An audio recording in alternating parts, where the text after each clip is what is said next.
experience, or even in your own words, trying to help us define the racial gap and kind of what Yeah. we're all experiencing. Yeah, that's such an interesting question for me. And in fact, I took some time to look over um, the questions that you sent out, and like the work that I do is specifically in education, and so oftentimes when I talk about gaps, I'm it's referring to like educational gaps that we see amongst minority youth. I'm sorry, my phone you just told us to turn our phones off.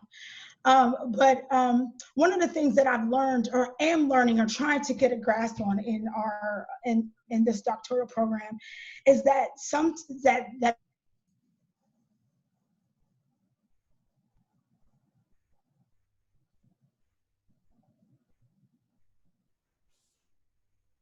is kind of that has been created, and one of the people that is trying to work on a system that has been created by the standard of whiteness, right? And so the gap that we're seeing happen is the standard of how can we can get our students to be more on the level of whiteness, right?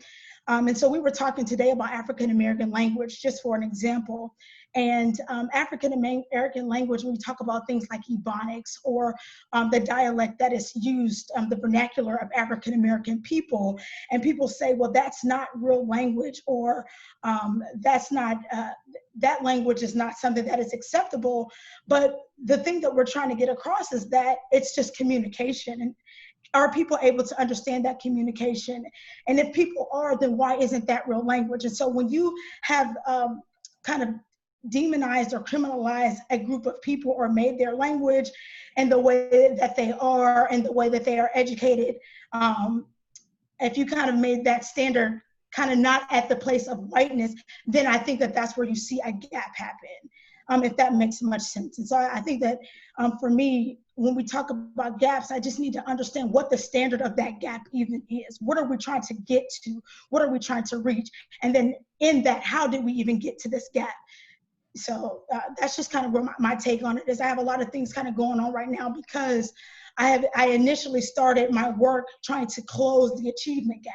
But then you think about it like, what is that gap, and how did that gap even happen, and what are we trying to get to, and how are we getting our kids to reach that standard? So that's just kind of some of the work that we're just trying to peel out and uncover as we talk about gaps and racial gaps. Thank you. And I really, that resonated with me when you talk about the standard being whiteness and then the achievement gap. And, I want to bring it over to Kim Braswell. Kim, can you kind of help us understand or define the racial gap and kind of your experience? Sure. So I think one of the things that is important is in just putting some grounding in the conversation is knowing what we're talking about when we say race, right? And because I think immediately there are some people who will dismiss some of this and say, well, race is a construct. Well, I think right now in this exact moment outside, we're seeing that the construct is very real.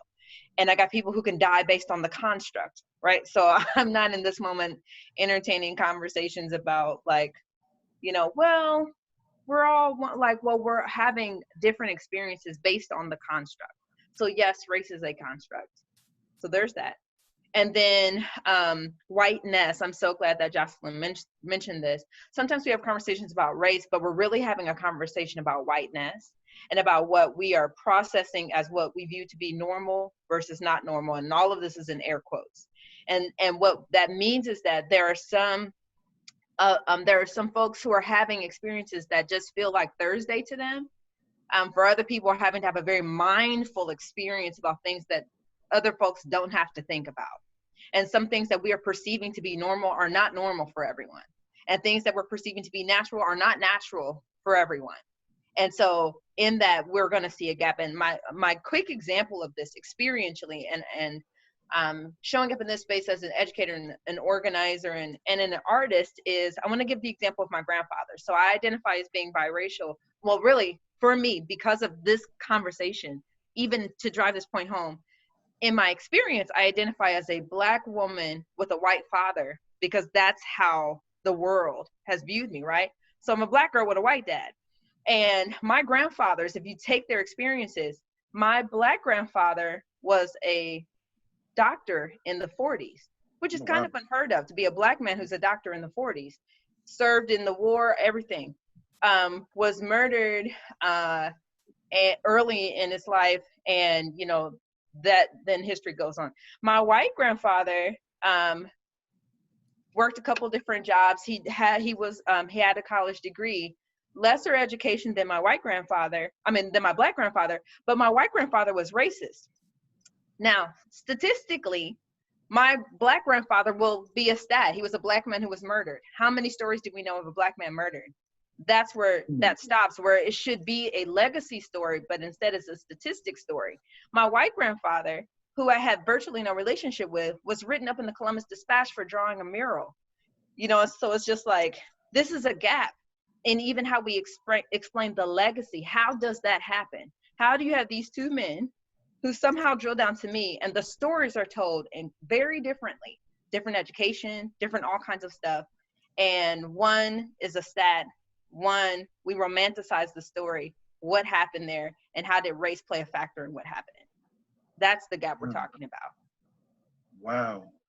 I'm blown away. That's a dynamic that I don't have. And one thing that I really want to speak up on is the role that, you know, Black women play in this struggle. And I think listening to you talk about your grandfather and setting a new normal, I'd love to hear from maybe Serena, followed by Jason, on maybe some of the roles and experiences of Black women in this struggle.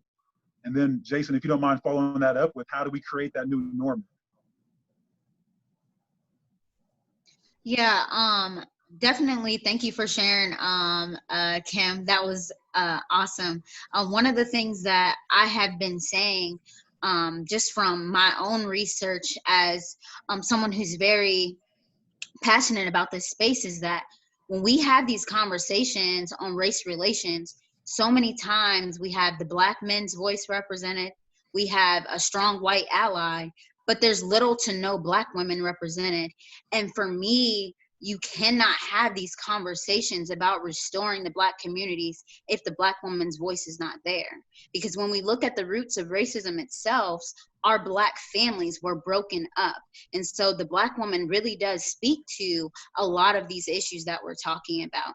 And so as someone who's very passionate and has been in these spaces, I have found myself always being the only Black woman, either the youngest person in the room, or just the only woman. And so when we really look to start bringing these changes, we have to have a representative scale of all people. And I say this as we can still see on this call right now. There's not a lot of Black women on this call. There's 5 of us maybe I'm looking at.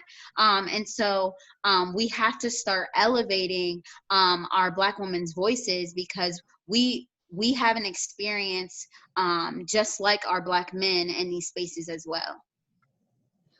Yeah, thank you, Serena. I really appreciate that. And I really should have started by saying thank you even for your service. I know your experience includes United States military, and just like Jason and Edward and anybody that's spent time serving, just thank you all for your service and the role that you play, and that whole intersectionality of all the hats you might wear.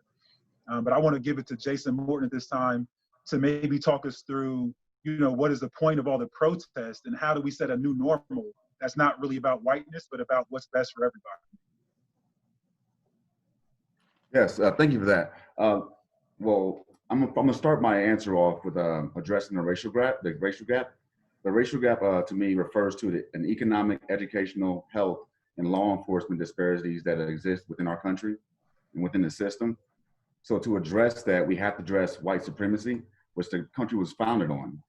White supremacy. We have to be willing to have hard conversations about things that the Black community has also done to play their part in the system. There's some things that we should change on ourselves.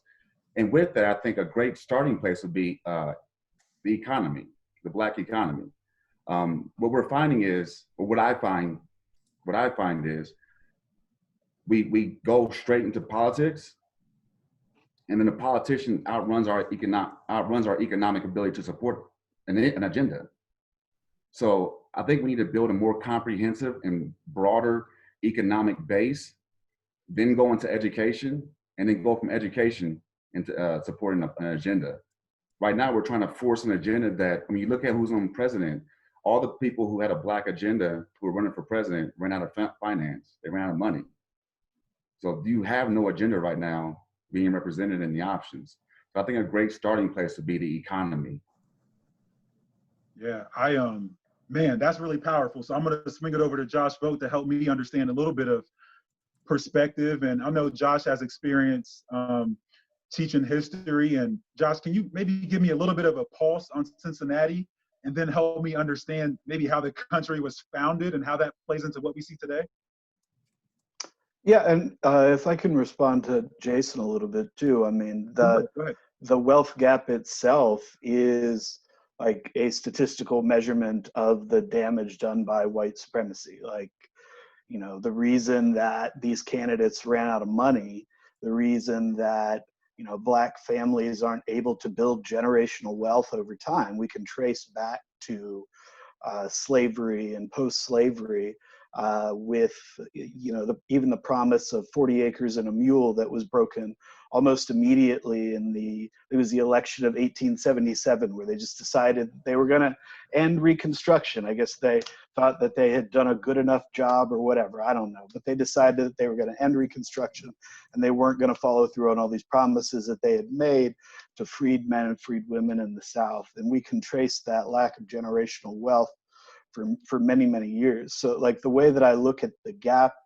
is, it is like actually a statistical measurement of the damage done by white supremacy. If you look at black women and their rate of mortality and childbirth being 3 or 4 times higher than that of white women, like the only reason I can think of for that is white supremacy. And that comes from that generational disparity that's existed since you know, since white folks came to the shores and stole the land from the native people in the first place. So I think that gap is a measure of that that generational piece. Wow, man, there's so much to kind of wrestle with there, man. I really appreciate that. And I want to go over to probably Miss Joanne and Edward and kind of get a pulse check on your community and your neighborhood, and maybe just a little bit of feedback about what you're seeing in Newark that might be different than what we're seeing in other places. And what are you seeing in Baltimore that might be different than other places, Edward? I can speak. So I assisted with the protest that we just had in Newark. Let me give you a little background on Newark just from my own personal experience. I was a little girl living in Granville. I'm mixed race. Dad's black, mom's white. Dad was a Denison University professor. And my family stayed in Granville. Like, they were told not to go into Newark. This is late 70s, early 80s. Don't go in there. If you can't go in there, you don't go shopping in Newark. You don't go to restaurants. You will be treated differently. I will say that the diversity has definitely grown. The demographic has changed in Newark. There are definitely more people of color, a lot more mixed families than there were when I was a kid. But we are still talking about Licking County, which is a rural county. It is very much a red county. It is very much a red city. So as far as having this protest, we didn't know what was gonna happen or how that was gonna play out. It ended up being a beautiful thing. I don't know if anybody has seen the footage or, you know, it made the news. It was a beautiful thing. It was a very mixed crowd. There was music, there was dancing, there was talking, there was crying. But yeah, it's a different feel in the rural communities. And it feels like, I would say it felt hopeful after that. This has been a hard week, I know, for all of us. It takes its toll, but people left there feeling hopeful, like change could happen. I will say that the law enforcement stepped up and was there to protect us. The sheriff's deputies kneeled with us. We are not seeing that in some places, or you're seeing that for a photo op. And then we're hearing 5 minutes later that tear gas is going on people, or people are getting assaulted. That did not happen in Newark. I'm hoping for change. Let me talk a little bit about Granville. So Granville's where my kids go to school. You see what I look like? My ex-husband is white. My kids look like they could pass. I do not want them to pass. They need to know who they are. We talk about who they are. We talk about speaking up. Granville has been different. It is a a college town, so you would think more open-minded, but it definitely has its issues. So I'm very curious to see the turnout. We have a protest coming up this Saturday. I am curious to see if we have counter protesters. I'm curious to see the support. I am hopeful people want to listen. I will say, I think with Ahmaud Arbery jogging, that hit home with a lot of, I would say, my ally friends that were joggers that were suddenly like, wait a minute, these people can go out and jog. These brown people can go out and jog. So I think that hit home. And then watching the video of George's life being taken has upset some people. Finally, I'm finally getting my allies to wake up. And so I feel like hopefully there will be some changes made in Granville. I will say this really quick and then I'll stop. But Granville is a very small village, but it was a village that was filled with activists. And there are a number of homes. It's one of the highest towns that has historic homes that were part of the Underground Railroad. And I want Granville to get back to its roots. We need to get back to the activist roots. We need to get back to who we were. So I'm hoping it's a wake-up call. Yeah, I really appreciate that. Thank you so much. And you know, a question kind of popped into the chat that also I think ties into what you're saying, Ms. Joanne. And so maybe if you can respond quickly, and Edward, you can help out. There's this notion of, and when you say the police kneeled with you, I think about sometimes there's a group of people that will say all lives matter in the face of someone saying Black Lives Matter. And I'm thinking about maybe the dynamics of your community, if you've heard that before, and how you would respond to that kind of conversation. Okay. So I'm glad you're bringing that up. So that's been a hard one for me. And I was hoping, I saw that flyby on Facebook. So I'm hoping to hear from some sound bites and some ways that people are responding when people are saying all lives matter. You know, we keep hearing this analogy about the house being on fire. And I think that's really good, especially for young people to hear that whole house on fire. You know, if you're putting out the fire on that house, you're not hosing off all the other houses. That's a very basic way, I think, for young people to connect with that.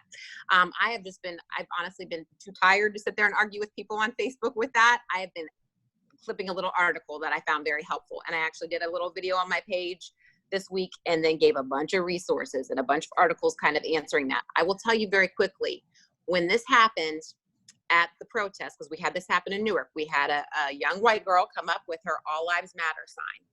And let me tell you how this was handled. People started to boo. We shushed, and we're not going to boo. We let her stand there with their sign. And let me tell you what happened and what needs to happen right now. The white allies came out of the group and surrounded her with their signs. This is their time to stop this. This is not for us to do. This is time for our allies to step up. This is what we need.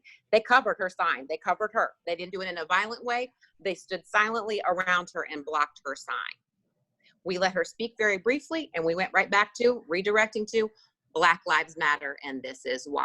This is what we're doing right now. So that was incredibly powerful to watch these people come out of the crowd to surround her and say, no, this is not what we're doing. And it was all white faces doing this. So again, I feel like, again, we need them, and this is their time to do those kind of things. Wow. So I want to, man, this is a really good feedback. And I'm hoping that, you know, I got my notebook right here, because sometimes I talk a lot, but I certainly don't have a lot of answers. And so I'm learning from you when you talk about some of the responses you're seeing. And I'm curious, Edward, can you give me a little bit of a pulse check on Baltimore and the Black Lives Matter conversation and what you're feeling out there in Maryland? Right. So as you know, Baltimore is basically trying to still heal from 2015 with the Freddie Gray situation. But one thing I can tell you about the Baltimore community so far, extremely proud with their peaceful protests and working with the police. So there's a lot of great grassroots efforts that's taking place there, and it's being broadcasted throughout the nation. So I think that Baltimore is really setting a trend on how to kind of work through these issues. Thank you. So I want to, I've got a couple of questions on the floor, and I want to go to Jason, and then I want to go to Armani and Crystal. But Jason, I saw your hand flash. Go ahead and respond. Yeah, yes, sir. I think it's important for us to understand that that's why this is a fight. People don't agree with us. There are people out there who don't agree with us, and I do not feel like it is our job to be Black apologists and going out and explaining every single step and every single thing that's happened.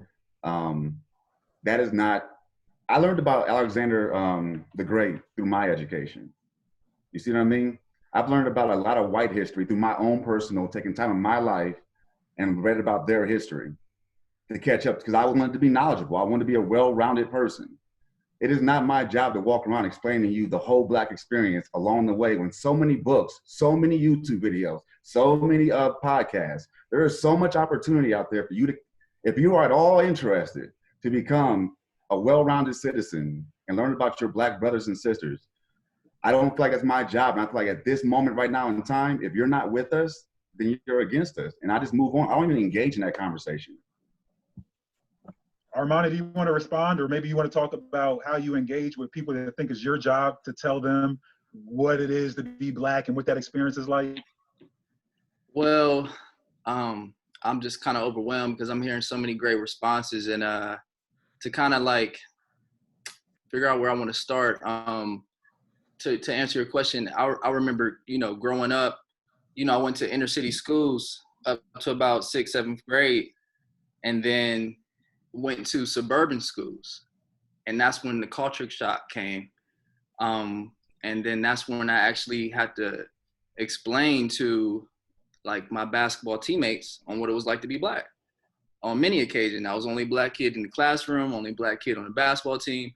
Shoot, because I could dunk, they said that Black people had extra calves in their legs.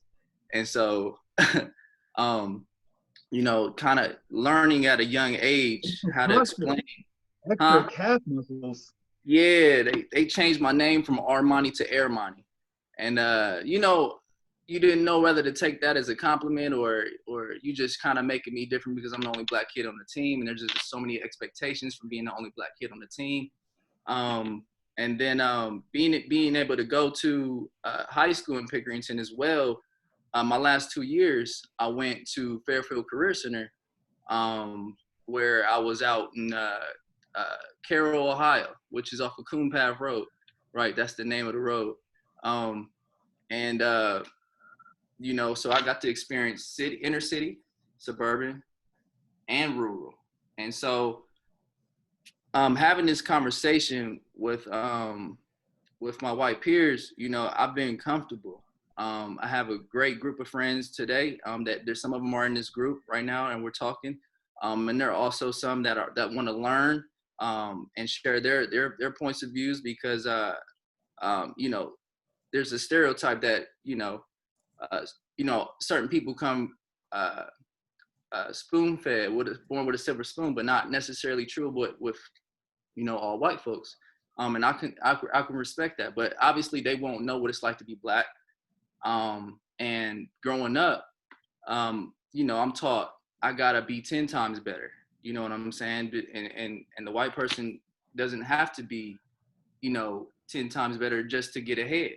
I prided myself majority of my life, doing that, and it's gotten me this far. And I mean, it's just hard, because when you apply for certain jobs, you go to college, you get the same education as your white peer, but the opportunities are slim. And they say it's all about who you know, and it really sticks for us. I mean, and that's why I feel like the Black community sticks strong.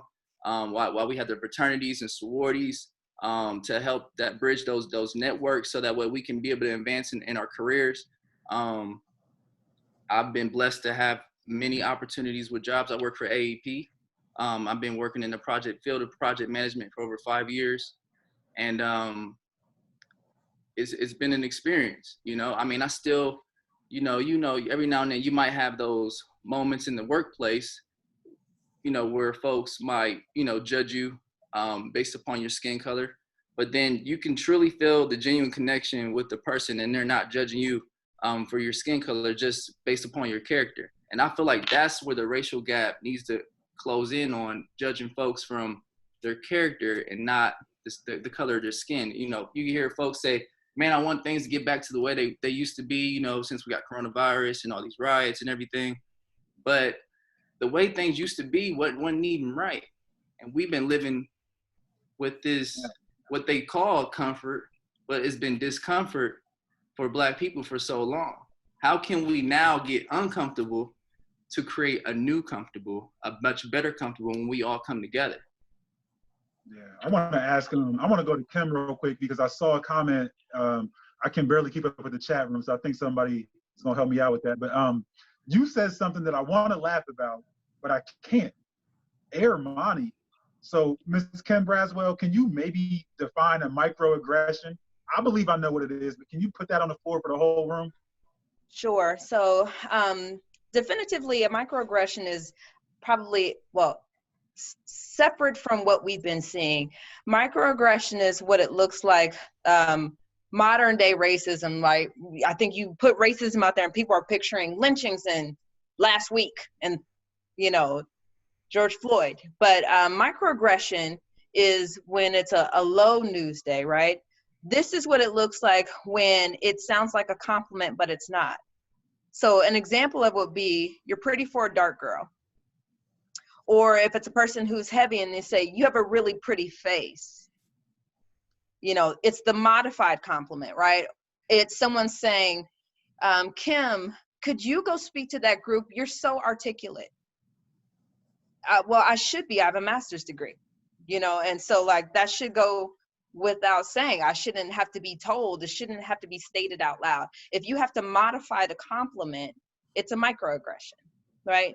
And sometimes this happens intraculturally as well. You know, there's this thing, I'm telling Black folk secrets right now, but there's this thing where we talk about someone having good hair. What is good hair? What is that, right? What is, it's these things where it's like, and the one of the key things that I need to say, and understanding these conversations in a somatic way, because sometimes your body tells you things that your mind can't process as quickly, or your words can't quite articulate. One of the ways you know it's a microaggression is because you can feel it in your body. You're in a conversation with someone and your cheeks feel hot, or you start feeling your skin prickle, or the hair raises on the back of your neck. And the question you're thinking in your spirit is, what does that mean? Because they're looking for a thank you, and you're looking for a, what did you just say? And when you go back and you tell the story to someone else, let me tell you what happened today. Let me tell you what this person said to me today. Oftentimes when you're talking about a microaggressive event, when you're retelling the story, you can't even convey to the other person why you were so upset or why it bothered you so much, because in most cases, a microaggressive experience is off the charts somatically experienced in our bodies, and you can't even really articulate it. And that's the brilliance and the curse of it, is that it's hard to fight, because if you go back to the person and say, I was offended, they'll say, I meant it as a compliment. Well, if you meant it as a compliment, it didn't need a modifier. I'm not pretty for a Black girl. I'm pretty, right? He's not handsome for a whoever. He's handsome. Period, full stop, that's it. Wow, and it's like going, you know, I believe we made some progress, but it's like every step is just like trudging through the mud. And if we can make progress on microaggressions, man, I would be very, very proud of our communities if we could get that far. But I feel like we got a long way to go. I want to invite a new dynamic into the room with Crystal and Jen.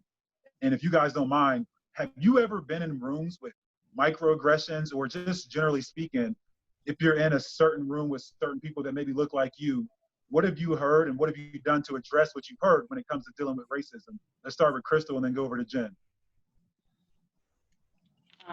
So to answer your question, yeah, I have definitely been in a room where I've heard comments, but it's really been, you know, all types of different microaggression type topics based on personalities and things like that. You know, being with Armani, who is Black, I definitely have overheard little comments where even me, it kind of made me like feel uncomfortable in situations where I would just be like, well, why do you have to ask a question like that? Or, you know, just really just different things that have made me think at a deeper level. A lot of times I've really had to sit back and try to question, like, why are people asking certain questions and things like that, where I may not understand myself. So I've just been learning a lot. And then I have noticed a lot of different things. I can't really think of certain examples right now, you know, just not really thinking of any at the moment, but you know, if I think of one, I'll definitely pop back on here. And I'm following you so far, and I appreciate what you're saying. Jen, do you have anything that might be similar to where you've been in certain spaces or you've heard certain things, and then what did you do to try to address it? I think that first I want to say, like, in order to close the gap, you have to recognize there's a gap. And just a little bit about me, like, I lived in a small town, growing up in a small, mostly white town, like 99% white. I didn't even know like there was a thing, like white privilege was a thing. I didn't know that was anything. I just thought that's sweet. You just live your life. And I feel like you have to recognize that. And like growing up, I know there are a lot of like little comments here and there where I like on TV, like on the news, like things that are scary. African Americans are scary because they're on the news, they commit crime, like just little things like that, big things like that. But growing up, like many people would say things, but you know, as I educated myself and understanding there is a gap and that is like, I have white privilege and not everyone can do what I can do, which is horrendous, but just like figuring that out and educating myself and being around, I think like, again, like I went to college and my roommate, you know, back in the 90s, you just got assigned a roommate and my roommate was African-American, and just like being around her and things that people would say about us, like hanging out together, eating lunch together. I was like, what? Like, what, why does that matter? But just even, you know, and like educating myself and being in social work and going to different trainings and all those kind of things. I want to say something about something that I really gained a lot of education with. I went to Miss Kim's training, and at this point in my life, I felt like more educated. I'm in social work. I have an African-American husband and kids. And something that really blew me away is she had us sit and do a white privilege test and share that with the group. It makes me cry because at the time I thought like, I'm really educated. But my score was something ridiculous in the 50s. And the person I sat by, like, she's a principal, she had a PhD, she had like African-American lady, and we shared our scores, and hers had like, she had an 8. And that really opened my eyes about that. So I know this is a little deviant from your from your question, Taylor, but I just wanted to share that. Like, I feel like in order for us to be able to, you have to realize there's a gap, and you have to realize that you have to be intentional and you can't be silent. And when people do say little things like, oh, your husband's nice for a Black guy, or, oh, your kids, their skin is beautiful, or your kid, you know, reach out and slap them. You know, being able to respond in a way to let them know like that's not okay. Or even, you know, some people will come up and just say like really inappropriate things. And for example, I was at a conference for a nonprofit agency. We're like passing out like literature. And it was for superintendents of the state of Ohio. And one of the superintendents came up and said something like really racist. Like, what about me made you just say that? Like, it's really interesting. And I think that as a white person, I need to tell them, you know, be able to talk and say that that's not okay, or what made you just say that to me, or like say something back, not just be silent. So I feel like being intentional and being able to recognize that there is a gap. Wow, man, Jen, I love you. I appreciate that. And something you said, and I'm going to segue this to Josh Vogt, because when you said this, like all the little things, or you hear a lot of little things, that's kind of on a large scale what's going on. When you have something that somebody's going to say is little, well, in my community, it's like one thing, another thing, another thing, another thing. And now all of a sudden the whole nation, the whole country is dealing with this quote unquote mess, but to me it's overdue.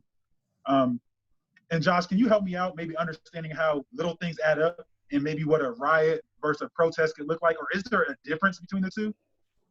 Sure. So, you know, I saw the comment in the chat. I'll try to keep this short because, frankly, y'all are way smarter than me and I like listening to you.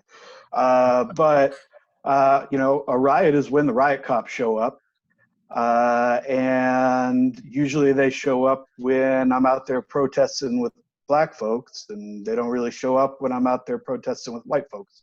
So protest is what white people say other white people do, even if they're bringing their guns into the state house because they're mad because they can't get haircuts.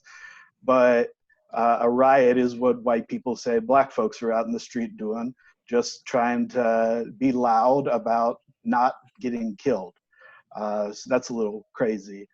And yeah, like, you know, I'm a bald white dude, and white people feel real comfortable saying racist stuff around me, and they should not. I mean, Taylor knows that I can be pretty blunt when it comes to things like that. Yeah, it's really remarkable how comfortable people are in white company just being racist. Wow, man, the audacity. And I want to transition to Chad and Alex. I want to bring you guys into the conversation. Let's start with you, Chad. What do you think about the protests? Have you gotten involved with the protest? What's your perspective and where you're located? I'm located in Columbus. I work from home alongside Armani. I'll try and answer your question, but I was more interested in piggybacking off of Jen and Josh, you know, with the white privilege and the gap. Just ignorant bliss of the white community coming up, and they don't even realize that there is a gap. I mean, most of them do, but some of them don't. I kind of realized that early on in my childhood. Grew up in Rollinsburg. It's kind of a suburbia, but there was a lot of African American, a lot of African American friends. So I was able to not come of, you know, the whiteness. So in that town, took off for me. I know there's a couple of other folk in here. Is when you join the military, is like they don't really see color. Everybody they look at your sleeve, and I'm not saying there's not race there, because there certainly is. But my friends, lifelong friends, most of them are African American. So is first generation Spanish, and just perspective. She works at Rickenbacker time, and she's just one of a few Spanish people, period, there. And she sees the racism every day, you know, and she hears most of her office is white, and she comes every day and she's like, what does this mean? What does that mean? And I'm like, that's racism going on, you know? And it's just like, it's like, you know, they assume like for a group of a bunch of white people, and they automatically assume that I'm racist or, you know, saying those things. You know, in some instances you stand up, in some instances you can walk away. Reach out and slap them too. Yeah. But, you know, at that point, you know, they're like, I'll go out with my wife and her brother. They clearly look Spanish. And there's in Grove City the other few months back, and we were in the gardening section, and this I hate to say it, Josh, there was this bald white guy with a goatee, and he just kept staring at me. But I was like, hey, what's your problem, sir? And he just kept staring at me. And he was staring at my wife and her brother. I was like, you know, I was getting very angry. I was like, what the F is your problem? You know, it was just like, it's ridiculous, you know. And I've noticed that just in the 2 years I've been with my wife, just being in her presence, I feel like an aura of racism, you know.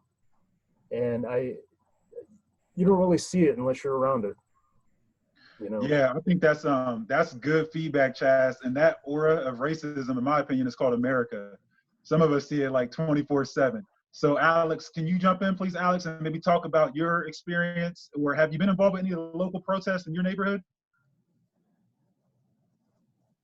So I'll talk about my experience. So I grew up in Northeast Ohio in a small, mostly white town. And I moved at a young age to Arizona. So I went from being the majority, I think, and not being exposed to anything, to going to a school that had probably about 10% white, and it was about 90% Black and Hispanic.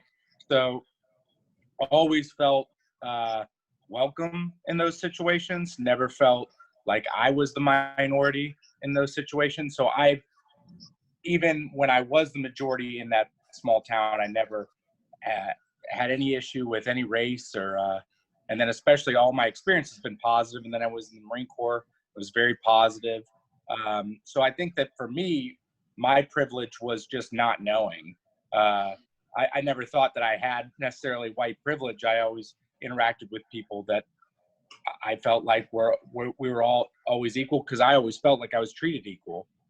And then I think as time went on, I really just saw things that friends worried about or friends had to deal with that I was like, I never have to deal with this stuff. So that's my privilege, is that I don't even consider these things. And it was a big wake up call to me. So I think that I see things that were a lot of white people talk about, like all lives matter, and they want to try to inject things. I think it's just a fundamental misunderstanding, and not understanding what it's like to be in that group, and understanding what your privilege is and how you can try to reach across the line and really understand what someone else is going through. Because it is a huge problem, and people want to feel included, and I think that that's why you get, as we talked about earlier, the all lives matter folks versus they still think that they're saying Black Lives Matter, but they're not. They're taking the focus off of that one focal point, and I think that there's a lot to be done. And I think for me, and it's always been about experience and exposing yourself to that, and educating yourself more. Yeah, I appreciate that, Alex. And what I'm hearing from you is like, words are cheap. And I want to call Justin, and maybe Justin, if you can give us some of your perspective and some of the things that you've done, or have you been a part of any of the local protests in your neighborhood, and what's your perspective, Justin? Yeah, so thanks for letting me be a part of this first and foremost. It's quite an honor. But I just actually was able to, just a couple weeks ago, I live out here in New Albany, Westerville, right next to Armani, actually. But just last weekend, last Friday night, as a matter of fact, I was able to go out to Columbus and spend some time at those protests, which were eye-opening, truly. So I'll give a little bit of my perspective from that experience, and then maybe piggyback off of a couple other things, if that's all right. But spent some time, like I said, in the Columbus protests last Friday, and what I saw, like I said, it blew my mind, because you saw some folks, earlier in the year protesting with weaponry, white folks with weaponry, massive weapons, and there was nothing said to them about it. And then I come to these protests last week for, in my opinion, a way more righteous reason that we're out here protesting. You have one group who wants to get a haircut, and another group who they just want some equality and some justice in this country. And I saw much more peaceful behavior, yet the reaction I saw from the police officers in this community, quite frankly, was disgusting. You saw the riot police, you saw SWAT officers, tear gas, pepper spray, being deployed on people who are just standing in the street, who are not doing anything wrong, who are just standing in the street and voicing their opinion. They don't have weapons, they don't have guns, they're no threat. Maybe we're being loud, but there are thousands of people. Yeah, we're gonna be loud because we're passionate. And I just saw such a violent reaction from the police, and I'm thinking to myself, why are we being so violent right now? Why are the police being so violent when there was more of a threat from the white folks standing with AR-15s and huge guns in front of this, the Capitol building, where there could be political figures whose lives are at risk. The police didn't bring the SWAT. They had no reaction like that. They were calm. They were respectful to these people standing there in front of them. But then when we had a more diverse crowd, when you have African Americans and Hispanics and whites all together protesting more peacefully, in my opinion, which are attempting to protest peacefully, what's going on? I was just shocked at the reaction. I mean, I was 20 feet away from, tear gas and pepper spray. I'm seeing people sitting on the street peacefully protesting together, locking arms and getting pepper sprayed in the face and kicked and hit and arrested. And so for me, it was eye-opening. And, so I want to, I think that is just, so something you said, and Jalen Locke, help me out on this if you don't mind, I'm going to come to you next. Something that Justin said was just kind of dealing in that worldwide pandemic of COVID-19. Mm-hmm. And here's the truth. There's about 100 companies and big pharma across the world that are spending billions to solve it within the next 6 months. And so I don't know, I'm not a doctor, but I'm going to assume that at some point we might get a vaccine for COVID-19. Here's the 400-year reality. There's no vaccine for racism. And so Jalen, can you help me out in just trying to understand what was going down with COVID-19 protesters versus this current dynamic of racism, and how do we deal with police brutality? What are you seeing between the two?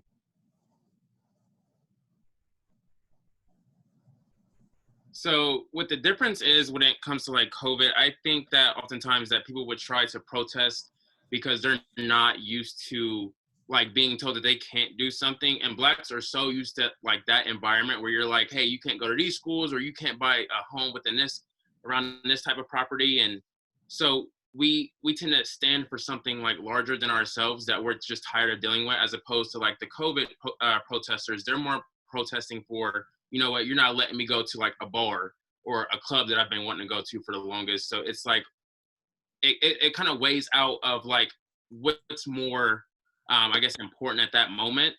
And the people that are protesting at these like COVID marches and things like that are the ones that are not used to having or being told no. But at like the protests that have been down in downtown Columbus, they're more like, obviously with the Black Lives Matter movement, they're more like protesting of things like this systemic racism that we have to deal with on like a daily basis, whether it be like in our schools, churches, like our working environments. Like Kim mentioned earlier, like the microaggressions that we have to deal with, we're more addressing those issues. Wow. So I want to, Josh, and I see you shaking your head. I want to come to Jocelyn, because I'm like, we're going to transition a little bit to like, what is the aftermath, right? So I think, it's pretty clear to me that it's all about skin color. It's all about racism. When you talk about the difference between, I want to go get my hair cut and go to the bar versus I want to stay alive in the streets. And what do you think, right? Like, we've seen protests where something happens, someone loses their life for no reason, and that town or that city might protest. But with this sweeping protest across the country, do you have a feeling or a sense or any kind of perspective on what is the next step and what's the aftermath when the protesting in the streets comes to a conclusion? Here's what I'll say. This is the largest civil rights movement in the history that we've seen so far amongst all the states. There was just a protest in Paris that people were protesting for this. And I was just wanting to piggyback a little bit off of what Jalen was just saying. I think it was Jalen that was speaking, just about how I feel. And I'm one of those people that kind of has gotten sucked into like going back and forth with people via social media. And I literally had to stop myself from doing it, because you would literally drain yourself emotionally in that space. But it just feels like that the narrative that white folks are trying to tell people that are protesting now is that you just need to shut up and take it. When Colin Kaepernick, we talk about him kneeling peacefully, there was a problem with that. when people are protesting peacefully, there is a problem with that. And then when they're rioting, there is a problem with that. So it seems like on every facet, it doesn't matter how the protest is happening. So when we're talking about protesting versus rioting, they don't really care how you're doing it. That's not the problem. The problem is that you're doing it and you're making things uncomfortable. But that's the whole idea of a protest. The whole idea of a protest is to cause a disruption, right? That's what we're trying to do, because disruption is the thing that we want and need to bring about change. And so just having these conversations with some people that are just saying, well, slavery was 400 years ago. Why don't you guys just get over it? Those kinds of comments really are rooted in why we're having this kind of dialogue right now. Because systemically,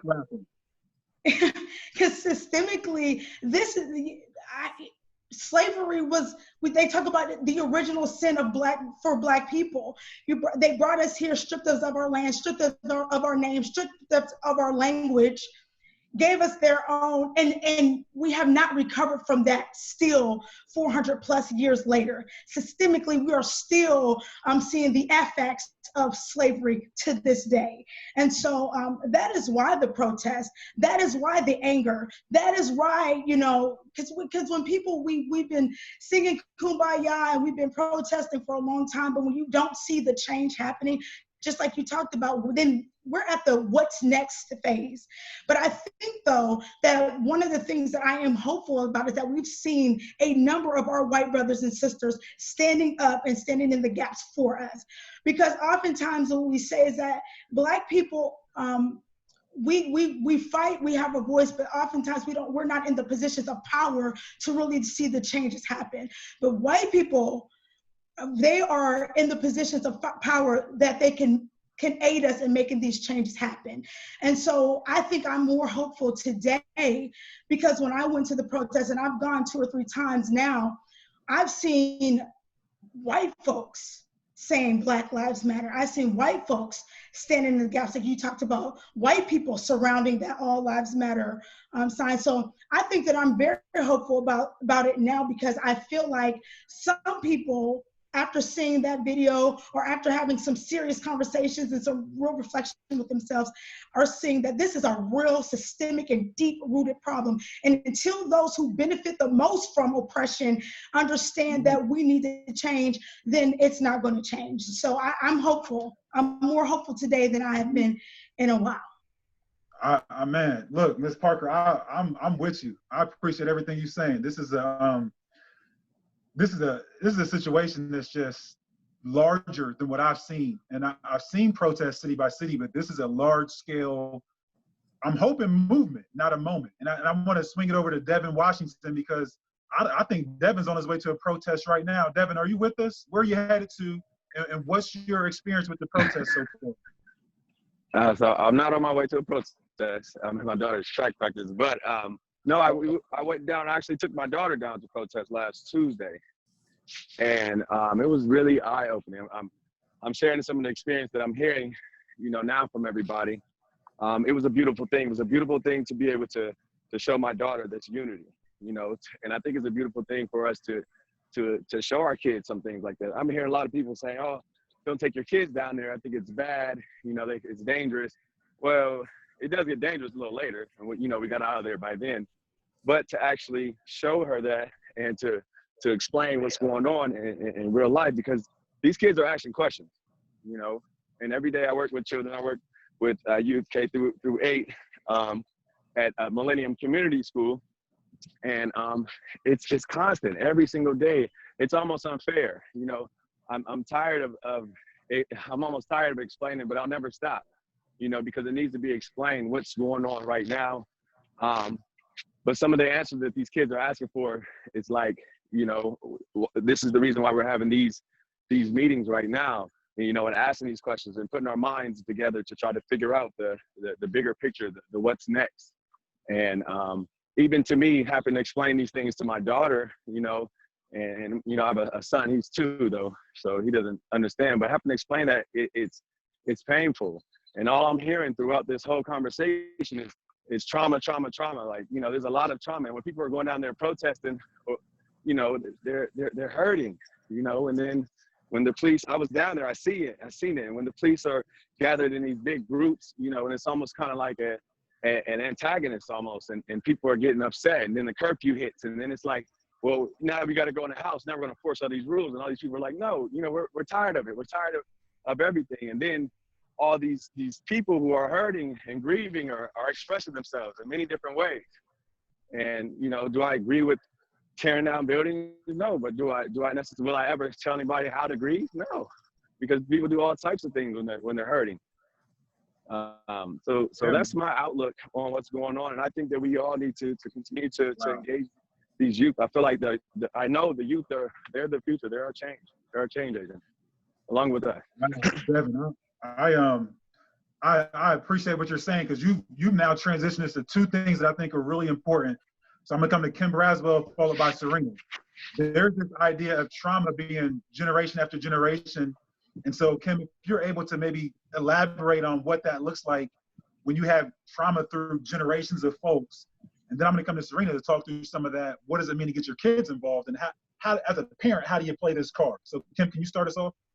Sure. So there's this thing called epigenetic trauma, right? So just like I can inherit freckles or dimples, I didn't inherit dimples, unfortunately, but like just how you can inherit certain kinds of things, we also know now that our actual DNA can be coded based on the absolute trauma and distress that is experienced in our families. So here's a quick example to remove it for those who are like not wanting to hear about race, right? Here's a quick example. There was a study that had rats smell a certain kind of flower. And they basically gave them a shock when they had them smell the flower. And then they had the children of those rats, they didn't do anything to them. The next generation, so this is the third one now, when they would smell that scent, they would freak out. How did that happen? Epigenetic trauma, right? And so now think about that. If this happens in a little rat from a shock from a flower, what happens when my DNA is tied to people whose bodies and spirits are buried in oceans and in soil, right? That Wall Street is named Wall Street because that's where we auctioned Black bodies standing on a wall. I'm connected to that, right? And now we're going to be tied to all of this pain and have no medicine for the pain over and over and over and over again generationally. So we have this study, I won't get deep into it, but there's this adverse childhood experiences study. ACE. Right? And so the ACEs. And when they do the ACEs, it was a predominantly white body that was looking at ACEs. Only later did they start paying attention to Black and brown communities, financially disempowered and disenfranchised communities, to know, like, if there's 10 total ACEs, on average, a Black and brown community averages around 5 or 6. Well, the tipping point is 4 or more. And if you look at the top 10 causes of death for Black men in particular, and you look at the top 10 ways people die based on physiological manifestations of trauma, it's almost identical for Black men. Trauma and the way Black men die, it's almost identical. And then if you talk to Black folks about the ways that we die, whether it's quick and unnatural death or whether it's the natural death, you start seeing patterns and stories. How many of us, even if we're looking at the people on the Zoom call, those who are from Black families, how many of you had someone in your family who had diabetes? How many of you had someone in your family who had hypertension or high blood pressure? How many of you had people in your families who have all kinds of stomach issues? Trauma lives inside of the vagus nerve. The vagus nerve wraps around all your organs. It touches every major organ in your body. I pass that on. So it's living in my body. Wow. I can be completely well. I have a baby. I have a low birth weight baby with a graduate degree and blah, blah, blah, all these kinds of things. It goes to my baby. My baby experiences trauma. It goes to her baby. Her baby experiences trauma. It goes to her baby. And we don't know what we're looking at, and we're chasing the wrong things because we're having health fairs about diabetes and not talking about why. Where did it come from? Well, if you're the 4th generation and the family started with someone who was raped, that's where this started, not what you ate. It started with the rape. Wow. Ms. Braswell, I'm blown away. And I want to thank you for that response, because that's a lot to wrestle with. And I'm gonna invite you back on next week because we got to go a little bit deeper. But let me pass it over to Serena to talk about the role of the youth. What's the role of the youth? And let's transition towards a little bit of action steps, okay? Yeah, Miss Braswell, I need your number. Yeah, I mean, so like when I look at action steps, and as she was talking about the generational trauma, we can look at the other side of it. Especially when we're looking at the times right now and we're calling it police brutality. Because if we look at the generations of our police stations, let's not forget why the police offices were built in the first place. Slave patrols. They were out to get Black people when we were slaves. And then it turned into Jim Crow laws, of them getting us from Jim Crow laws. And then it turned into them trying to fight us when we were doing the civil rights movements, and hoeing us down when we were protesting. And so when we look at a lot of our police stations, there is most of our police officers come from generations. Because his dad was a police officer, so he went to the police station, so he went to the police station. So on that side, that system itself is generationally cursed too. And so for us, when it comes to action steps here in Stark County, what we have been trying to do is talking to our director of public safety, heading to these police stations and talking to their chief police officers, and really getting them to sit down and talk to them about, okay, if you're going to have your police officers in these neighborhoods, they need to know the community. You can't just be policing a community you do not know. And so we're really trying to figure out what is that plan. And so we're talking to our mental health board. They have free cultural competency trainings. And so with those cultural competency trainings, we know that a lot of times people just kind of go through the training, think it's a one-day step, but like, that's not it. Like, you're not gonna really know what it is after a one-day training. And so what we're looking at is deviating that plan and getting young people to talk about their experiences with the police in the community right now. And so as they're doing the trainings, they're also going to have us as a panelist talking about, well, when I decided to cross the street when I was on the phone, I got cited in my own neighborhood. Like, he didn't know who I was. But if he was in the neighborhood, he would actually known who that kid was. And then we have another friend of mine who's getting pulled over in the past 3 years 20 times while he's going to the same job he's been at for 5 years. Why is that a thing? And that's in Columbus, Ohio. And so so that's one piece of it. And so like bringing the youth voice to the picture, right?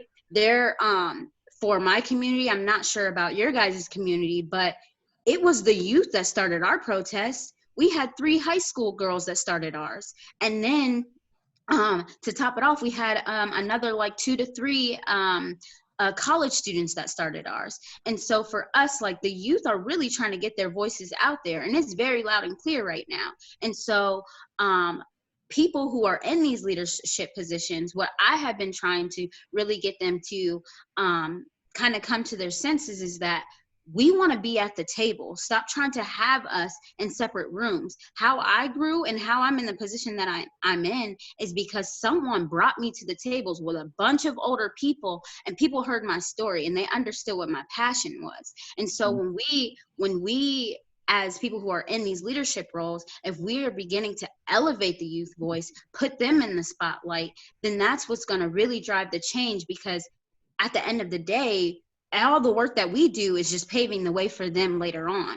And so let's put them in the tables, hear their voices, because something that I have like struggled with as a young person in this space is like, I'm tired of just being a story. Like, a lot of y'all want to bring me to the table and then you just want to hear my story. But that's not all that I can bring to you. Like, I have knowledge too. I have experience too. And so let me be the one that's working with you alongside of your mentoring programs. Let me help you figure out some policy changes that you really want. And so that's kind of like where I take it into that step, is just really bringing the youth to the table to really hear their voice.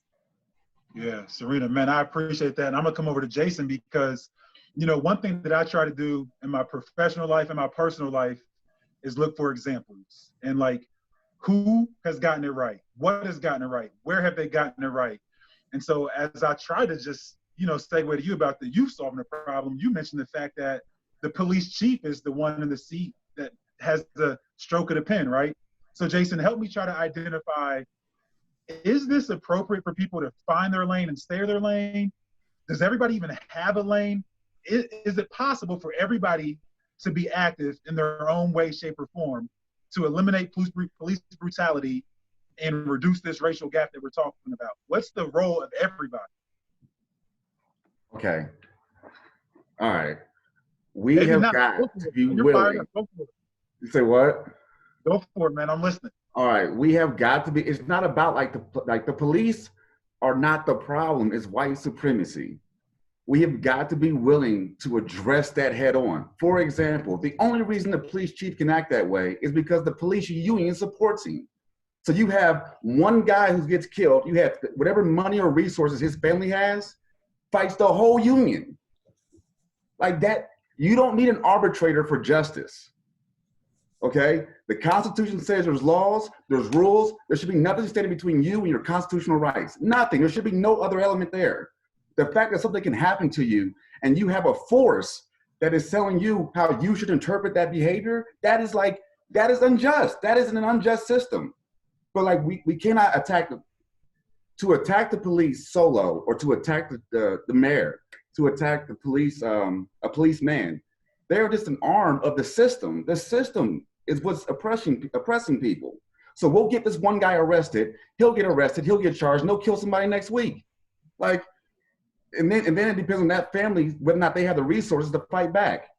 We have got to be willing to if we really want change, we've got to hit this system now. And I'm also going to say this: everybody's so optimistic. Nobody ever said things have to change when this is over. Like, you know, I'm not as optimistic. Like, I haven't seen an agenda yet that addresses the problem. So who says that when this is over? Because anybody who's ever been on a fight minutes call knows fight fatigue happens. Okay, you get tired. All right, even if you're winning, you get tired. You know, what are we going to be left with as a community when everybody gets tired and now you're being a disruption? You know, all these people who are jumping on the bandwagon now because it's you know, their buddy did it and all that. Them people are going to start jumping off this bandwagon pretty soon. What are we going to be left with? Yeah. Because remember, the last one was 1960. Ain't nobody say nothing about no civil rights till today. It might be another 60 years till we have this opportunity again. So what changes are we going to make? And we need to make them now. What bothers me the most is the silence of the people in power. I have seen no agenda pushed for major policy change or accountability. I haven't seen any of that. So I'm personally worried. Man, Jason, I want to say thank you, man, because that's concerning. Because it's about, sometimes you get into the situation to where it's trendy. And just being honest, I think that right now it's trendy to black out your Facebook page. It's very trendy to black out your profile picture. And I think that trendiness is going to protect a lot of people that's in power. And so I am equally concerned. I'm way more optimistic than you are, but that could be misguided optimism, quite honestly. I think that's just my natural DNA, is that, I've got to find a way to keep on waking up and keep attacking, even though I'm like marching through the mud. It's hard. I mean, every step is hard. Every single step is hard, but you won't get there if you don't take the steps. And so let's go ahead and try to, and I think I sent in the opening agenda is that we won't solve racism in 90 minutes, guys. I think we are aware of that on this call. We're not going to solve this in 90 minutes. But here's what I think we can probably try to do, because there's a lot of brain power on the phone. And whether you're optimistic or pessimistic, the fact of the matter is we have all acknowledged there's a problem. And the problem won't get better if we don't begin to build an agenda and have real-time solutions. So I'm going to go ahead and go down this entire panel. And if you guys don't mind, give me about 60 seconds to maybe just take 2 minutes, right? I want you guys to talk through, if you had a magic wand, which I know doesn't exist. I want to hear from our panelists. What is that action step, and how do you forecast solutions that actually eradicate white supremacy? So I want to start with Josh Vogt. Again, I'm going to come to everybody, and we're going to wrap this thing up as soon as we're done hearing from everybody, because this has been a phenomenal experience, and I'm hoping we can share these resources with our community that's logged in on Facebook and everybody abroad. But again, Josh, help us start with the 1 to 2 minute closing argument around a solution-based next step.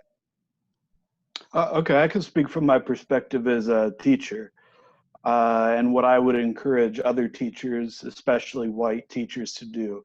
And Taylor, you might want to cover yours because this isn't strictly standards-based. I don't want to be getting in trouble or anything like that. But there are, in our curriculum, especially history curriculum, is built around white lies of Black power. Like when we teach about Rosa Parks, talk about her being like a tired grandma looking for a seat on the front of the bus, not an NAACP activist who was recruited for the purpose of getting arrested. That's why she's smiling in her mugshot, because she knew she was going to get arrested. We don't talk about Claudette Colvin happening before her. We don't talk about Ida B. Wells happening before that. We don't talk about the riot being the language of the unheard that Dr. King said, and how radical he actually was. So in my classroom, that's something that I try to put a focus on. Like, we read the Other America speech where that quote comes from, and kids remember that. So if we're trying to lift up our youth, I think one place where we have to hit it real hard is in the schools, and we have to make sure that the curriculum that we're teaching in these schools is true, that it is a true story. Thank you, Josh. And I appreciate that. I want to stick with the solutions-based conversation and come over to Jocelyn Parker. Ms. Jocelyn, do you have an action step for moving forward from here? Yeah, I think that we need to see some policy reform. I think that we certainly need to see some things happening with the union. I agree with my brother Jason. Oftentimes these things can happen in our communities because there's a union that protects these officers to be able to do these things. Derek Chauvin had 18 of write-ups. He killed a man in 2006.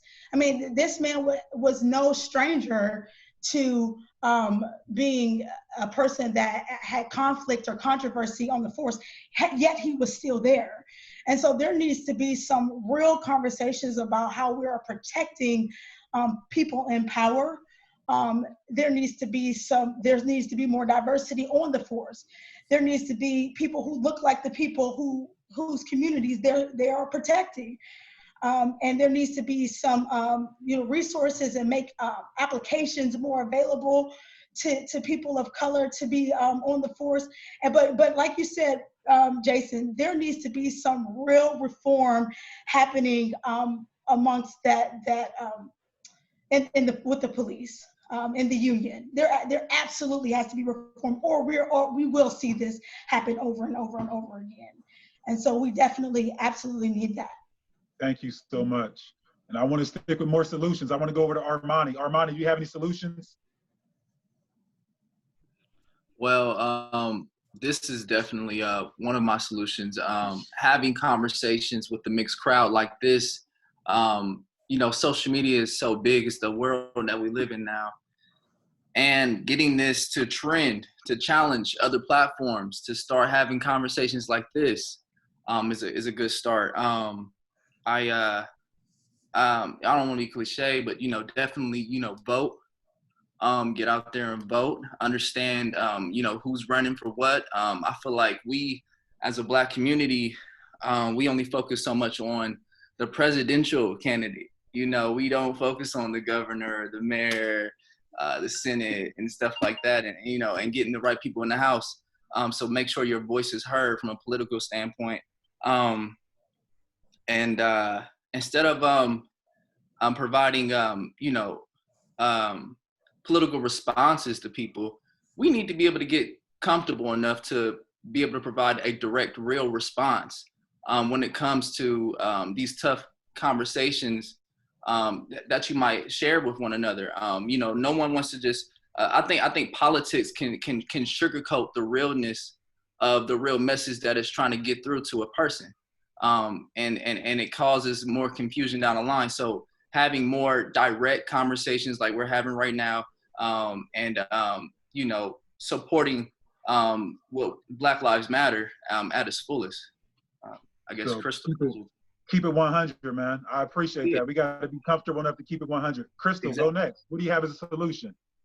Yeah, so first off, I do want to say I agree with everything everyone said so far, you know, regarding the solutions, because I think that, you know, it's definitely something that is a collaborative effort. There's so many dynamics that go into it. But I really think that a big part of this is just education. You know I didn't mention where I came from, but I came from somewhere where I grew up, I didn't watch the news. My mom didn't watch the news. Not a lot of people, you know, that I grew up around watch the news and things like that. So I think it's education and understanding and listening so that we are able to all come together with more of a unified mindset, because it really starts in the mind and all of us coming together and being on the same page. So just really sharing that education with one another. Thank you, Crystal. I want to go to Ms. Joanne next, and we're sticking with the closing arguments and action step from here. Okay. I agree with everything everybody has said so far. Again, with both my parents being educators in the past, and I did teach for a little while too, empowering and educating our youth is, I think, one of the biggest changes that we need to make. Changes in curriculum, our history, it has been whitewashed.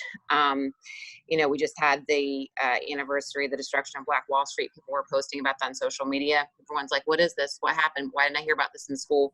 So I definitely think that that needs to change. I agree with the whole you know, desire to have more conversations, keeping open communication going. We need to keep having dialogues like this. And then lastly, I would say it's great to go to protests. I think everybody should be going to protests right now. It helps raise awareness. Again, it's been very eye-opening for a lot of my friends who've been doing this for the first time because they didn't believe it until they saw it. So yes, go to a protest, but don't just stop there and pat yourself on the back. I went to a protest, I'm done. No, you're not. There's still so much more work to do. I know that when the election happened in 2016, there were a lot of people upset in our community. I was in Granville at the time. A bunch of women got together, and this grew into a very large group, and they broke up into smaller groups, and we focused on the school system. There was a focus on reproductive and women's rights. There was a focus on Black Lives Matter and, you know, how to change, you know, what our community was doing. So I think grassroots, and we also had a lot of people step up and run for office successfully after that. So I think starting grassroots is another way that we can make change. Perfect. Thank you so much. And I want to go down to my brother, Edward. And Edward, do you have a closing argument, or what do you recommend as an action step from here? Right, I totally agree with everyone else, especially with JoJo. This past week during this situation, I had some conversations with some of my colleagues who are 60 and older, and, you know, had some very passionate conversations about if they did enough, did they stand by, what can they do? And as Jason said earlier, it may not feel like it's your job to educate, but understanding your point of view based on who you are. These people are fathers and parents and grandparents, and it gives them an opportunity for them to give their children and their children's children a point of view. So we got to keep the dialogue going. Thank you, Edward. And Jen, let's go to you next. Jennifer Porter, action steps from here. Yeah, I think everyone's provided great action steps. I think, like, for me, kind of like what I said before, people, especially white people, have to recognize that there is a problem, there is a gap, there is white privilege, and recognize it. I know if you ask a white person, are you racist? They're going to say no, I'm not racist, because you think a racist is, you know, white supremacist. But we all have our own biases, and like really like finding that internally and being able to talk about that and talking to people of color and their experiences, I think is the best learning tool, is just doing that, education, using your mental health, our mental health agencies, and working and volunteering there. But also, like, don't be silent. And when someone does say something, be able to talk back and have a good answer for their questions that they have. So be prepared, I guess. Thank you so much. And I want to go down to Serena next. Serena, recommendations and action steps. One of the action steps that I think like small communities need to address is just the way funding is handled. A lot of times there are a lot of like financial issues where a lot of those local nonprofits can't really get a lot of the funding because it's going to the big nonprofits like United Way. And so like really tackling the funding issue and making sure that those Black leaders that are running these nonprofits and helping our youth, they're getting that funding. And so I know for me personally, like I'm trying to get on an impact council so that I can be in the room to make the decision where that money is going. And so that's just one of my solutions. Well done. I appreciate that. I'm going to transition to Justin. Justin Rue, let's talk about next steps from here. Yeah. So going from a high level rather than being quite specific, well, kind of a few things come to mind. We must keep protesting. I think that we can't stop at, okay, some of those cops have been brought to justice for what we're protesting immediately. We must keep protesting. And we must make those in position of power listen and act, not just listen. And in the future, we need to make sure that we're voting for the right people. We cannot simply say what we want and listen to a politician reiterate that back to us. Actions speak louder than words, so we need to make informed and educated votes in the future based on the actions of those folks in the past who are running for office. That is how change will happen. And lastly, I think we need to continue to educate ourselves, not just in our education system's curriculum. Yes, we have whitewashed our curriculum. I did not learn. Martin Luther King Jr. is about the only African-American figure that I was taught growing up about. So yes, we need to fix that there, but it goes so much further than just our education system. Lifelong learning, lifelong improvement. We have to strive to be better. And I can speak, I hope I can speak on behalf of white people, at least in this call, but it's on us too to speak up. We have to be able to call BS. If we're not going to, take part in this and fight right there with our brothers and sisters, then we're not going to make it anywhere. So just a few solutions in mind. Thank you. I appreciate that, Justin. And I know you said Martin Luther King Jr., who I think has, legacy cemented as a nonviolent activist. And, he was still murdered. So, there's still a lot to decipher when we do talk about what are we actually being taught. It's not my closing argument. I'm going to transition to Devin. Devin, go ahead, man. Action steps from here. I would definitely say some diversity and inclusion, everywhere. There's a lot of times, I know the companies I've worked for and I've seen a lot of people working at, the higher ups are all people that do not look like me, and that in itself, I mean, that has a lot to do with, policy reform and I would say, me working in the schools, the education piece is huge. Education, the way we don't get information passed throughout this world is by not telling it or teaching it to our children, and that's a good, what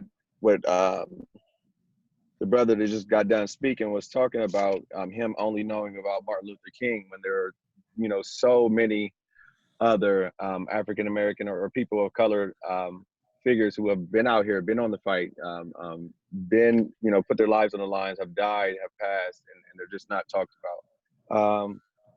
And also, another thing to piggyback off of what he was saying was us as African-Americans, we have to allow our allies to be allies for us. A lot of times I see people like, oh, well, why do they feel like they got something to say, or why can they say something? Well, hear their piece, hear what they have to say.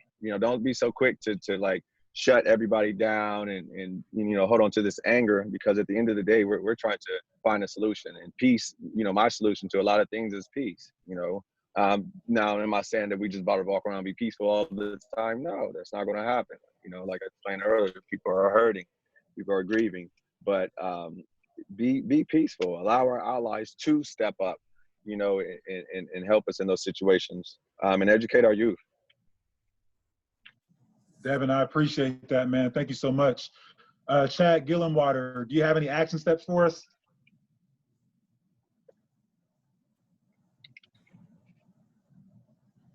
Is Chad still with us? Okay, so I want to go ahead and go down to Jalen Locke. Jalen Locke, do you have any action steps for us? Yes, so I believe that the conversation extends beyond education. It starts to stem into the conversation of like exposure. So you can educate yourself all you want. You can read about a particular group of people, but if you don't have those respective exposures earlier on in life through like your kids or your family members, your friends and things like that, you can't have that conversation to want to be or have the ability to be a good ally. I can't speak for somebody else if I don't know that person like from like a first person perspective. Like if I don't have that conversation up front with that person, if I don't have any type of relation to the community as a gay Black man, you know, I tend to have that conversation a lot when it comes to who am I surrounding myself with? Are they different from me? Are they Black? Are they white? Are they Asian? Are they Hispanic? Are they male, female, older, younger? And you know, when you do that, you kind of create this sense of like comfort within those communities so that I can become a much better ally when they need my attention as well, if that makes sense. Yeah, I'm with you, man. I appreciate your perspective too, so thank you. I want to go to Alex. Alex, thanks for being with us. Do you have any action steps for the body? I would say just accountability. So, I mean, we could talk about doing different things and wanting to change, but it's holding ourselves accountable and holding the people that say that they're going to bring about change accountable for that change. So for me, it would be just about holding myself accountable. I know that I want to be more active and understand more and educate myself with those communities, not just so much about learning about a group of people, but being with that group of people and exposing myself to that and then understanding that and growing from that. Accountability. I hear that loud and clear, Alex. I appreciate you. I want to go to Jason Morton for closing arguments and action step from here. Yes, sir. All right, so I look at like a pyramid. All right, at the bottom of the pyramid, economic development. We need to learn how to participate in capitalism and how to use its mechanisms to our benefit. The second layer is educational ownership. I wonder about educational ownership. I wonder is the same system that calls killing a Black man and firing that person, they call that justice.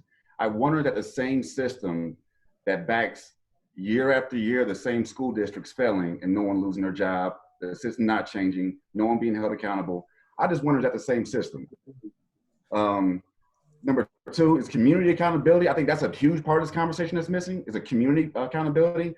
I'm not going to Candace Owens you and be like, all that. I'm just saying we need to start being accountable for us as well and hold each other accountable.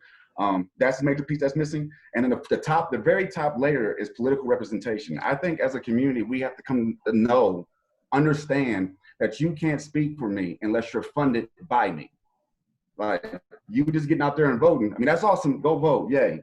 But if we don't have investment financially in an individual to where we can be like, we put you there, they really don't have to speak for us. Like that's not how politics work. Hey, so I'm bringing you back next week too, Jason, because you just scratching the surface, and I know it's a lot more where that came from. I'm with you, and I appreciate your perspective. And I'm gonna have Miss Kim Braswell close this out. I want to have everybody hold the line just for about 2 minutes after Kim. But you guys are awesome. Kim Braswell, closing arguments and kind of action step from here. Unmeeting. Okay, so I believe that holistic wellness is a revolutionary act.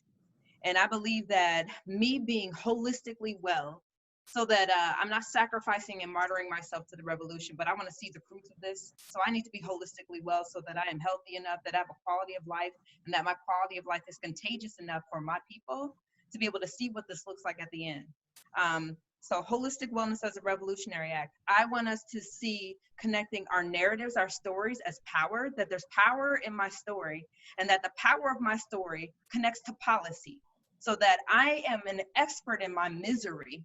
And so my misery is connected to policy. so I can connect my brokenness and my healing to what needs to be connected and fixed inside of the politics. And then regarding education, not just education, but I think particularly I want to see more political education for Black people. So we talk about voting the president, yeah, but I want to see people voting so they know what happens in the municipal level, right? Because a lot of where we get caught up is on the municipal level. Like, did we vote in those ones? Do we know? Do you know you should be running for ward positions and precinct positions, right? But we don't know how that all breaks down. So I want to see political education for Black folks. I want to see our stories linked to policy and to narrative. And again, and who are the future leaders? Everyone on this call and everyone watching this should be mentoring someone younger than you so that they're invited to that table, so that they are as powerful as you are. And nobody on this call should die with the keys to the kingdom in their hands. It should be passed on. Somebody should be smarter than you who you are mentoring right now. And in that, when they're watching you fight for all these causes, they also watch that you're able to put this down.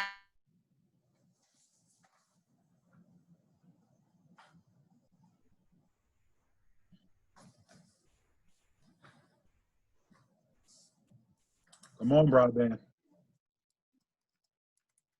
Sure that my body was preserved to see this all the way to the end. I'm sorry, man. Can you start off? Your last part you went out. I actually care. I want to hear what you got to say. So, like, last 30 seconds cut out. You were talking last about 30 seconds. Yeah, you get your 2 minutes back. Right. Uh-oh. Somebody's got to get Ms. Braswell some more broadband. What's going on? So I think she's having some technical. I think she's back. Okay, Kim, you're back. Can you give us that last piece again? Because it's pretty clear that you know what you're talking about, and it's no surprise that a Black woman has something we can learn from. So Kim, come on back. So I'm not sure what the last thing you heard. I just wanted to, what I was saying is that because I want to make sure, like when I look at my daughters, I want to know that they didn't just get whatever the fight is, they also got my wellness, that they inherit my holistic wellness, that they inherit the fight, that it continues on. I want to make sure that because I'm my ancestors' wildest dreams, I want to know that my ancestors know that I was connected to and I saw the fight to the end, and that we are living out the greatness that they hoped for. Wow. Everybody, thank you, thank you, thank you, thank you. And I don't know how many people have even heard of Ohio Gap Closers and what you know and what you don't know. But obviously, we work with kids, we focus on kids, and the idea behind everything we do is to close gaps. I'm very hopeful that this conversation can be a framework to a lot of people in their household, with their families, with their spouses. This conversation can begin a framework for us in our profession, our 8 to 5, our 9 to 5, and our work environments. And I'm very hopeful that we've provided 1 or 2 action steps that make sense and that everybody can kind of get behind. We're not going to all agree, but I think we all agree that life is precious and nobody deserves to be at the losing end of any kind of brutality that we're experiencing in our environments right now. So thank you all so much. We appreciate your support.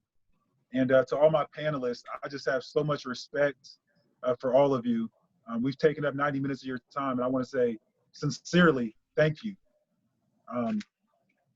That's all I got for everybody. I'm going to go ahead and begin to shut this meeting down. Take care.